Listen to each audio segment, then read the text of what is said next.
Hello everyone. आज हम बात करने वाले हैं लीगल रूल्स रिगार्डिंग कंसिडरेशन के बारे में। इसमें पहला पॉइंट आता है consideration must move at the desire of the promisor. इसका मतलब ये होता है कि जिस बंदे ने प्रॉमिस करा है यानी कि जिसके पैसे देने हैं उसकी मर्जी से ही बिल आगे जाएगा। इसको आप इस एग्जांपल से समझ सकते हैं। X agrees to sell his horse to Y for 50,000।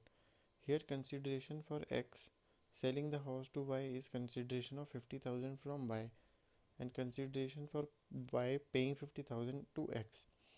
If X is selling his horse, here consideration had come at the desire of the promiser. X is the promiser for Y. Similarly, Y is the promiser for X.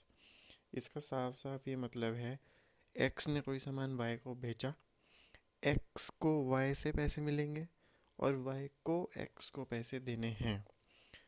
आपस में ही ये दोनों एक दूसरे के promisor और promisee हैं, तो ना एक्स वाई के सिवा किसी और को पैसे दे सकता, ना वाई एक्स की जगह किसी और से पैसे ले सकता। अगले पॉइंट पे आते हैं, कंसिडरेशन में मूव फ्रॉम प्रोमिसी और एनी अदर पर्सन। अब ऊपर वाले एग्जाम्पल में ही एक्स ने घोड़ा बेचा अपना वाई को 50,000 रुपये में, यानी कि वाई को पैसे एक्स को देने थे। अब अगले इस पॉइंट के हिसाब से देखें हम, में मूव फ्रॉम प्रोमिसी और एनी अदर पर्सन। एक्स जो है प्रोमिसर है, वाई जो है प्रोमिसी है। अब मान लीजिए वाई ने वो घोड़ा जो है अपने घर ले गया, वहाँ पे उसने उसे जेड मिल गया। जेड ने बोला ये घोड़ा बहुत अच्छा है, तो वाई कहता है कि अगर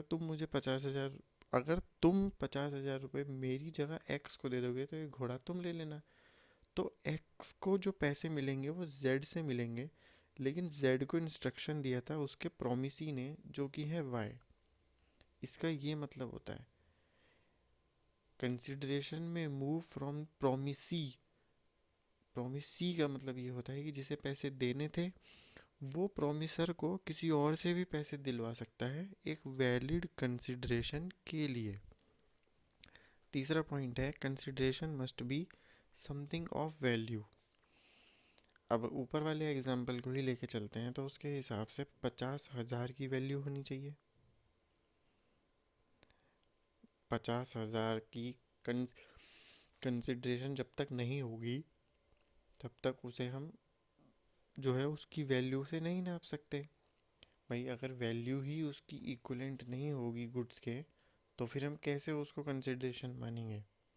आप इसको यहाँ पे पढ़ भी सकते हैं कि वन ऑफ द नहीं, so long as the consent of the parties is free, inadequacy of consideration is immaterial. However, inadequacy of consideration may be taken into account by the courts in determining the question whether consent of the parties is free or not. इसका मतलब बिल्कुल यही है, जो भी आपका consideration हो रहा है वो वैल्यू में होना चाहिए, और दूसरी चीज़ इक्विवेलेंट वैल्यू में होना चाहिए उस गुड्स के। चौथा पॉइंट यहाँ पे आता है, it must be an act abstinence और फॉरबियरेंस और रिटर्न प्रॉमिस।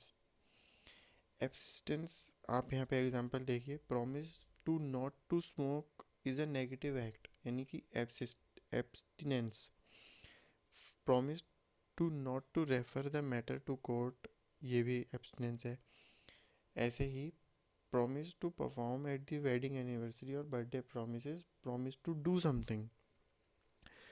इसका मतलब ये है कंसिडरेशन सिर्फ उसी चीज़ के लिए मिलेगा जिसके लिए आपने कोई एक्ट करा है, चाहे वो नेगेटिव हो, चाहे वो पॉजिटिव हो, चाहे वो फॉरबियरेंस हो, चाहे वो प्रॉमिस टू डू समथिंग हो। फॉरबियरेंस का मतलब होता है कि कुछ ना करने का प्रॉमिस करवाया है। इसका ज़्यादातर यूज़ आता है बिजनेस में। जब कोई कॉम्पिटिटर बिजनेस में एंटर करता है और हम उसे बोलते हैं कि हम यहाँ बिजनेस करने वाले हैं, आप यहाँ से छोड़ दो, फॉरबियरेंस यानी कि यहाँ से चले जाओ, तो एक बिजनेस में एक फॉरबियरेंस फीस भी दी जाती है। उस चीज़ के लिए यहाँ पे बोला जा रहा है कि उसे भी हम कंसिडरेशन मानेंगे, क्योंकि आपने जो फीस दी है वो बिजनेस के टर्म्स में दी है। अगला है, it may be past present और फ्यूचर। कंसिडरेशन का मतलब ये होता है कि चाहे मैंने काम पहले किया था उसके पैसे ले लो, चाहे मैं काम अभी कर रहा हूँ उसके पैसे ले लो, या चाहे मैं काम बाद में करूँगा उसके पैसे ले लो।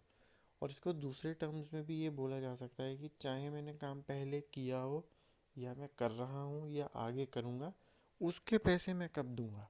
ये आपको टाइप्स ऑफ कंसिडरेशन में भी अभी मैं नीचे समझा दूंगा।